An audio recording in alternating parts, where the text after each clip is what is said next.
প্রিয় শিক্ষার্থীবৃন্দ, আসসালামু আলাইকুম। আশা করি তোমরা সকলে সুস্থ আছো, নিরাপদে আছো। তোমাদের সুস্থতা কামনা করে আজকে আমাদের শ্রেণী কার্যক্রম শুরু করছি। আমাদের আজকের পাঠের বিষয় দ্বিতীয় পত্রের ৮ম অধ্যায় আন্তর্জাতিক বাণিজ্যের অভ্যন্তরীণ ও আন্তর্জাতিক বাণিজ্যের তুলনামূলক আলোচনা। এই আলোচনায় আমরা অভ্যন্তরীণ বাণিজ্য কী, আন্তর্জাতিক বাণিজ্য কী সেটা জানার চেষ্টা করব, উদাহরণের মাধ্যমে এটা বোঝার চেষ্টা করব। পাশাপাশি অভ্যন্তরীণ বাণিজ্য আন্তর্জাতিক বাণিজ্যের যে বৈশিষ্ট্যগুলো লক্ষ্য করা যায় সেগুলো দেখব, এবং সবশেষে অভ্যন্তরীণ ও আন্তর্জাতিক বাণিজ্যের মধ্যকার যে পার্থক্যগুলো পরিলক্ষিত হয় সেগুলো আলোচনার মধ্য দিয়ে আমরা আমাদের আজকের আলোচনা সমাপ্তি টানব। তো আমরা প্রথমে জেনে নিই অভ্যন্তরীণ বাণিজ্য সম্পর্কে। অভ্যন্তরীণ বাণিজ্য কি? একই দেশের মধ্যে বিভিন্ন অঞ্চলে অথবা অন্যভাবে বলা যায় একই কেন্দ্রীয় ব্যাংকের আওতাধীন বিভিন্ন অঞ্চলের মধ্যে দ্রব্য ও সেবা বিনিময়ের লক্ষ্যে সংগঠিত বাণিজ্যকে অভ্যন্তরীণ বাণিজ্য। আমরা সহজ করে এভাবে বলতে পারি যে কোনো একটা স্বাধীন সার্বভৌম রাষ্ট্রের অভ্যন্তরে যে বাণিজ্য সংগঠিত হয় সেটা হলো অভ্যন্তরীণ বাণিজ্য। তো একটি স্বাধীন সার্বভৌম রাষ্ট্রে একটিমাত্র কেন্দ্রীয় ব্যাংকই থাকে এবং এই রাষ্ট্রে একটিমাত্র মুদ্রা ব্যবস্থাই থাকে। অর্থাৎ একই জাতিভুক্ত মানুষের মধ্যে দ্রব্য ও সেবার বিনিময় সংক্রান্ত অর্থনৈতিক কার্যাবলীকে অভ্যন্তরীণ বাণিজ্য বলে। যেমন উদাহরণে আমরা দেখি বাংলাদেশের অভ্যন্তরে শহর গ্রাম যেটাই হোক, আমরা যদি শহরের কথা বলি ঢাকা, চট্টগ্রাম, সিলেট, রাজশাহী, খুলনা, যশোর, রংপুর, ময়মনসিংহ সহ গ্রামাঞ্চলের মধ্যে যেরূপ বাণিজ্য চলে সেটা হলো অভ্যন্তরীণ বাণিজ্য। এই ধরনের বাণিজ্যের ক্ষেত্রে ওই যে বিষয়গুলো আমরা উল্লেখ করলাম, একই মুদ্রা থাকতে হবে, একই রাজস্ব নীতির মধ্যে থাকে এবং দেশের প্রচলিত আইনের অধীনে বাণিজ্য সংগঠিত হয়। অন্যদিকে আন্তর্জাতিক বাণিজ্যের সংজ্ঞা আমরা, আন্তর্জাতিক বাণিজ্য কাকে বলে সেটা আমরা ইতিমধ্যেই জেনেছি। সেটা হলো দুই বা ততোধিক স্বাধীন সার্বভৌম রাষ্ট্রের মধ্যে বৈধ যে ব্যবসা বাণিজ্য, বৈধ যে বাণিজ্য সেটাই হচ্ছে আন্তর্জাতিক বাণিজ্য। উদাহরণস্বরূপ আমরা বলতে পারি বাংলাদেশের সাথে বিশ্বের অন্যান্য স্বাধীন দেশের যে বাণিজ্য, ধরি বাংলাদেশের সাথে ভারতের পেঁয়াজ আমদানি রপ্তানি, এটা আন্তর্জাতিক বাণিজ্যের অংশ। এই বাণিজ্যের ক্ষেত্রে সাধারণত পৃথক মুদ্রা ও রাজস্ব নীতি থাকে এবং এটি উভয় দেশে বা যেসব দেশের মধ্যে বাণিজ্য সংগঠিত হয় সেসব দেশের প্রচলিত নিয়ম কানুনের অধীনে পরিচালিত হয়। এবারে আমরা অভ্যন্তরীণ বাণিজ্য ও আন্তর্জাতিক বাণিজ্যের মধ্যকার পার্থক্যগুলো দেখার চেষ্টা করব। এ পর্যায়ে আমরা এই পার্থক্যগুলোকে এভাবে বিষয়ভিত্তিক পার্থক্য দেখব। সেক্ষেত্রে আমরা যে বিষয়গুলোর ক্ষেত্রে পার্থক্য দেখব, 1 নম্বর সংজ্ঞা আমরা অলরেডি আলোচনা করেছি। অভ্যন্তরীণ বাণিজ্য কি, আন্তর্জাতিক বাণিজ্যের সংজ্ঞা কি। ভৌগোলিক সীমা, এটাও আমাদের সংজ্ঞার মধ্যে অলরেডি এসে গেছে, একটি স্বাধীন সার্বভৌম ভৌগোলিক সীমার মধ্যে। আমরা আগে বিষয়গুলো দেখে নিই। এরপর হচ্ছে আইনগত দিক, ব্যাংক ব্যবস্থা, মুদ্রা ব্যবস্থা, সরকারি নীতি, বাণিজ্য নীতি, বাজার, উপকরণের গতিশীলতা, সার্বভৌমত্ব। এরপর হলো সরকার, উৎপাদন ব্যবস্থা, পরিবহন ও বীমা, স্বনির্ভরতা, রুচি ও পছন্দ, প্রাকৃতিক সম্পদ, ভোগের পরিমাণ, নিয়ন্ত্রণ, লেনদেনের ভারসাম্য এবং রাজনৈতিক প্রভাব। এই বিষয়গুলোর ভিত্তিতে আমরা আলোচনা করার চেষ্টা করব। তো সংজ্ঞা আমরা অলরেডি জেনে গিয়েছি। ভৌগোলিক সীমার ক্ষেত্রে একটি স্বাধীন সার্বভৌম, অভ্যন্তরীণ বাণিজ্যের ক্ষেত্রে একটি স্বাধীন সার্বভৌম রাষ্ট্রের ভৌগোলিক সীমারেখার মধ্যে যে বাণিজ্য হবে সেটা হলো অভ্যন্তরীণ বাণিজ্য। আর এই সীমারেখা পেরিয়ে 2 বা ততোধিক দেশের মধ্যে যে বাণিজ্য সংগঠিত হবে সেটা হলো আন্তর্জাতিক বাণিজ্য। আইনগত দিক, অভ্যন্তরীণ বাণিজ্য সংগঠিত হয় কোনো স্বাধীন সার্বভৌম রাষ্ট্রের প্রচলিত আইন অনুযায়ী, আর আন্তর্জাতিক বাণিজ্য সংগঠিত হয় আন্তর্জাতিক বাণিজ্যের ক্ষেত্রে প্রচলিত বাণিজ্যে লিপ্ত দেশগুলোর নিয়ম কানুনের উপর। ব্যাংক ব্যবস্থা, অভ্যন্তরীণ বাণিজ্যের ক্ষেত্রে একই কেন্দ্রীয় ব্যাংকের অধীনে বাণিজ্য সংগঠিত হয়, আর আন্তর্জাতিক বাণিজ্যের ক্ষেত্রে যেহেতু কমপক্ষে 2টি দেশের মধ্যে সংগঠিত হয়, ততোধিক দেশের মধ্যেও সংগঠিত হতে পারে, সেহেতু কমপক্ষে 2টি দেশের 2টি কেন্দ্রীয় ব্যাংকের মাধ্যমে এই বাণিজ্য সংগঠিত হয়। এরপর মুদ্রা ব্যবস্থা, একইভাবে সব দেশের মুদ্রা এক নয়। যেমন বাংলাদেশে টাকা, ভারতের রুপি, হ্যাঁ, আমেরিকার ডলার। তো আমরা যদি ভারতের সাথে বাণিজ্য করতে যাই তাহলে আমাদের এখানে কয়টা মুদ্রা থাকছে? বাংলাদেশের টাকা এবং ভারতের রুপি।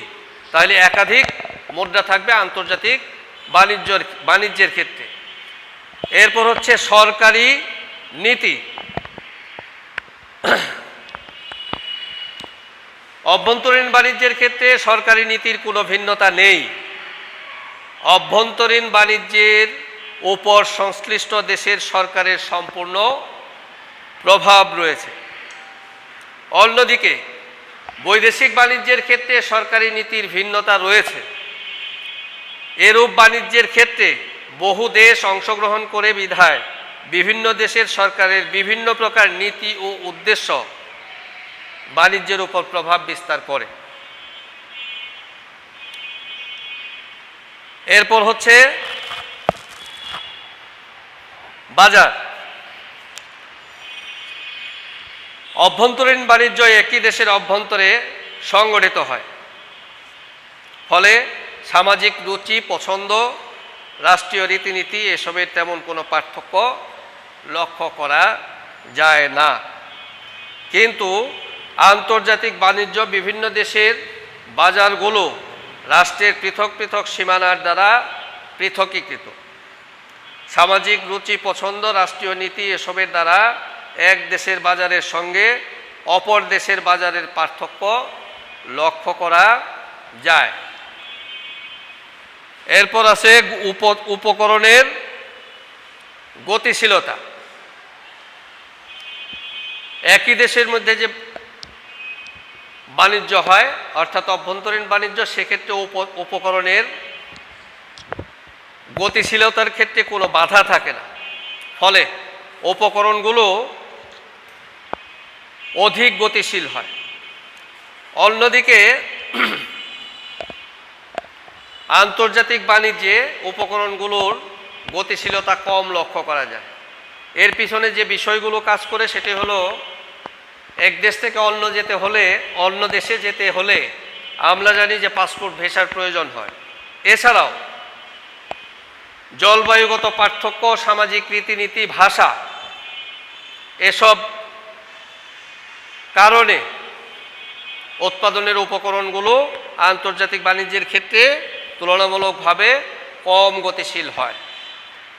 এরপরে আসি আমরা সার্বভৌমত্বে। সার্বভৌমত্বের ক্ষেত্রে কি লক্ষ্য করা যায়? অভ্যন্তরীণ বাণিজ্য একটি সার্বভৌম রাষ্ট্রের অভ্যন্তরে সংগঠিত হয়, আর আন্তর্জাতিক বাণিজ্য বিভিন্ন অর্থাৎ একাধিক সার্বভৌম রাষ্ট্রের মধ্যে সংগঠিত হয়। এরপরে দেখো তোমরা সরকার, হ্যাঁ, অভ্যন্তরীণ বাণিজ্যের ক্ষেত্রে অভ্যন্তরীণ বাণিজ্য নিজ নিজ জাতীয় সরকার দ্বারা পরিচালিত হয়। কাজেই এখানে একটি মাত্র নীতি থাকে, নীতির ক্ষেত্রে ভিন্নতা লক্ষ্য করা যায় না। আন্তর্জাতিক বাণিজ্যের ক্ষেত্রে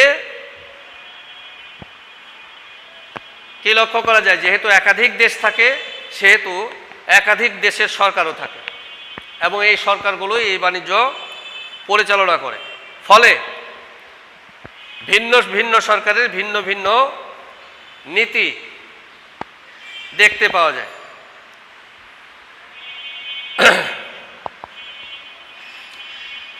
এরপরে দেখো উৎপাদন ব্যবস্থা।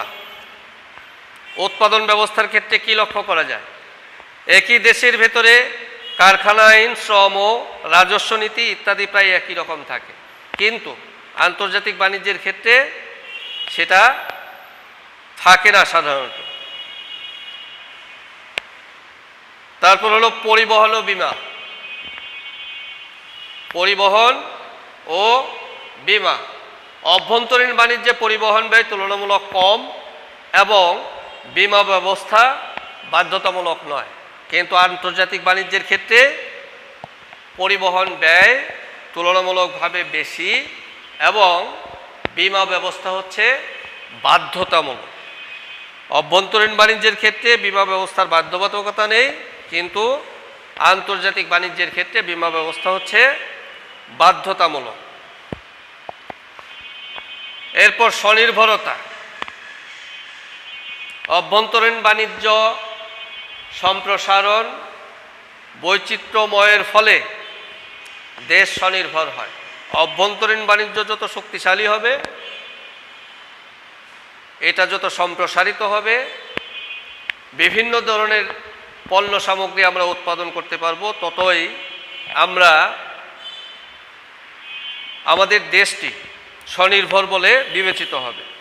আর বৈদেশিক বাণিজ্যের ফলে অনেক ক্ষেত্রে দেশ পরনির্ভরশীল হয়ে পড়ে।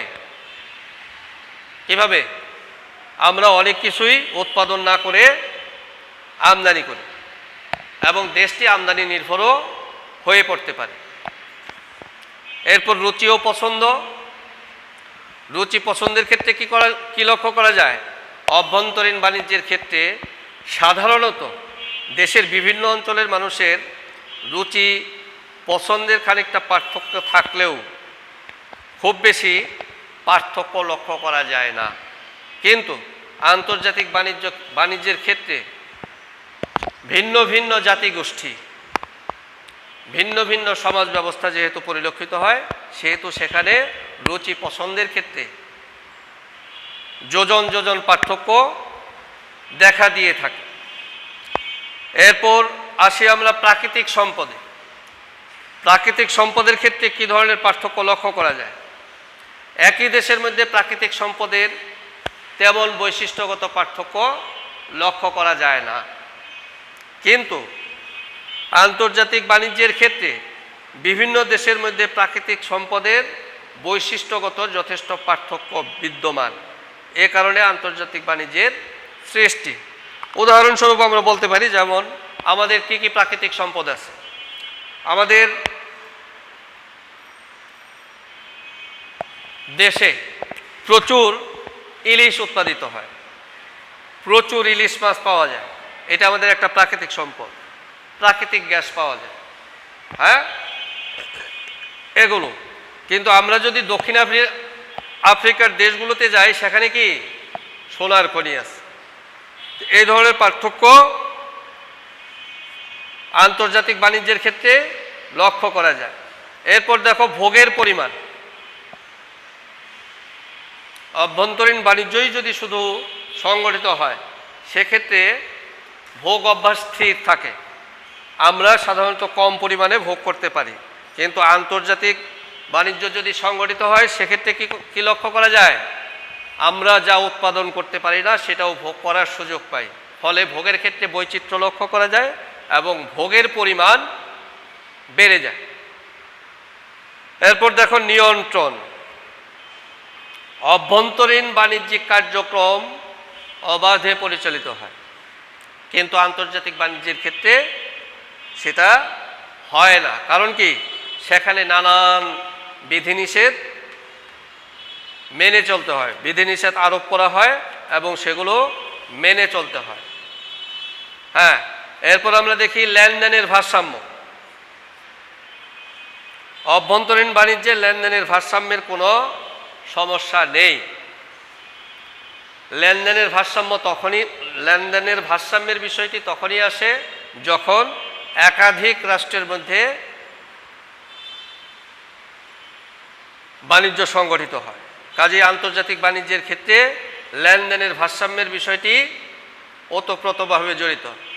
আর সর্বশেষ যে বিষয়টির কথা আমরা বলেছি সেটা হচ্ছে রাজনৈতিক প্রভাব। অভ্যন্তরীণ বাণিজ্যের ক্ষেত্রে রাজনৈতিক প্রভাব তেমন একটা নেই, কিন্তু আন্তর্জাতিক বাণিজ্যের ক্ষেত্রে প্রায় রাজনৈতিক প্রভাব মোকাবেলা করতে হয়। সেটা আমরা বোধহয় ইদানিংকালের কিছু বিষয় থেকে বুঝতে পারি। যেমন আমেরিকা চীনা বিভিন্ন পণ্যের উপরে নিষেধাজ্ঞা আরোপ করেছে, কিন্তু আমেরিকার পণ্য আমেরিকায় চলতে কোনো ওই ধরনের বিশেষ বাধা নেই। কারণ আমেরিকানরা তাদের দেশের প্রচলিত আইনেই প্রয়োজনীয় দ্রব্য সামগ্রী উৎপাদন এবং ক্রয় বিক্রয় করে থাকে। আন্তর্জাতিক বাণিজ্যের ক্ষেত্রে এখানে এই রাজনৈতিক প্রভাবটা অধিক হারে পরিলক্ষিত হয়। এছাড়া অভ্যন্তরীণ বাণিজ্য নগদ অথবা ধারে ক্রয় বিক্রয় হয়, কিন্তু আন্তর্জাতিক বাণিজ্যে লেনদেন ব্যাংকের মাধ্যমে সংগঠিত হয়। আন্তর্জাতিক ঘটনা প্রবাহ যেমন উপসাগরীয় যুদ্ধ, বৈশ্বিক মন্দা, আমেরিকান টুইন টাওয়ার ধ্বংস বা দক্ষিণ পূর্ব এশিয়া বা পূর্ব এশিয়ায় সুনামির আঘাত অভ্যন্তরীণ বাণিজ্যকে প্রভাবিত করে না, কিন্তু এর ফলে আন্তর্জাতিক বাণিজ্য প্রভাবিত হয়। অভ্যন্তরীণ বাণিজ্যের জন্য অন্য দেশের সাথে কূটনৈতিক সম্পর্ক স্থাপনের প্রয়োজন নেই, কিন্তু আন্তর্জাতিক বাণিজ্যের জন্য তা অবশ্যই প্রয়োজন। ধ্রুপদী অর্থনীতিবিদগণের দৃষ্টিতে উভয় বাণিজ্যের মধ্যে মৌলিক পার্থক্য বিদ্যমান থাকলেও আধুনিক অর্থনীতিবিদগণ মনে করেন উভয় বাণিজ্যের ভিত্তি এক হওয়ায় অভ্যন্তরীণ ও আন্তর্জাতিক বাণিজ্যের মধ্যে যে পার্থক্য বিদ্যমান তা মূলত মাত্রাগত, শ্রেণীগত নয়। অধ্যাপক বার্টিল ওফলিন এর মতে অভ্যন্তরীণ বাণিজ্যের সম্প্রসারণী হল আন্তর্জাতিক বাণিজ্য। এই দু ধরনের বাণিজ্যের মধ্যে কোনো মৌলিক পার্থক্য নেই। সুতরাং ওপরে আমরা যে পার্থক্যগুলো আলোচনা করলাম, হ্যাঁ, সেগুলো কি অভ্যন্তরীণ ও আন্তর্জাতিক বাণিজ্যের মধ্যে কি অনেকগুলো পার্থক্য আলোচনা করেছি, তার মানে যথেষ্ট পার্থক্য রয়েছে। সেটা কোন দিক থেকে? মাত্রাগত দিক থেকে, শ্রেণীগত দিক থেকে আসলে এদের মধ্যে তেমন কোনো পার্থক্য নেই। উভয় বাণিজ্যের মধ্যে এসব পার্থক্যের দরুন অর্থনীতিবিদগণ আন্তর্জাতিক বাণিজ্য বিশ্লেষণের জন্য পৃথক বাণিজ্য তত্ত্ব প্রদান করেছে। এই হলো আমাদের আজকের আলোচ্য বিষয়। আমরা এখানেই আজকের আলোচনা শেষ করছি। আশা করি তোমরা বিষয়টি বুঝতে পেরেছো। তো তোমাদের যে প্রাক নির্বাচনী পরীক্ষা অনুষ্ঠিত হবে, সেখানে আমরা তোমাদের সিলেবাস থাকবে প্রথম পত্রের প্রথম অধ্যায় থেকে অষ্টম অধ্যায় পর্যন্ত, দ্বিতীয় পত্রেরও প্রথম থেকে অষ্টম অধ্যায় পর্যন্ত। আশা করি আমরা এই পরীক্ষার আগেই দ্বিতীয় পত্রের অষ্টম অধ্যায় আলোচনা শেষ করতে পারবো। তো তোমরা সুস্থ থাকো, নিরাপদে থাকো, ঘরেই থাকো। আল্লাহ হাফেজ।